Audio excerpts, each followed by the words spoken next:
Xadija ismli ayollarning qalbida qanday buyuk kuch va sadoqat yashirin ekanini bilasizmi? Bu shunchaki ism emas, bu asriy matonat va oliyjanoblik ramzidir.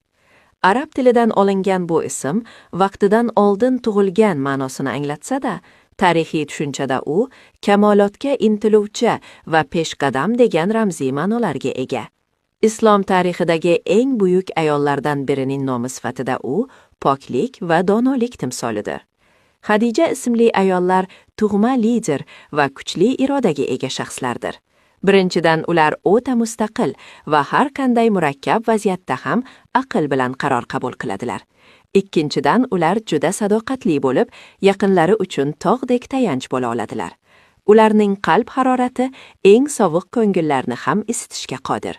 Sirli psixologik fakt: Xadichalar tashqaridan juda qat'iy va mag'rur ko'rinsalar ham, aslida ularning ichki dunyosi o'ta nozik, mehribon va adolatga chanqoq bo'ladi.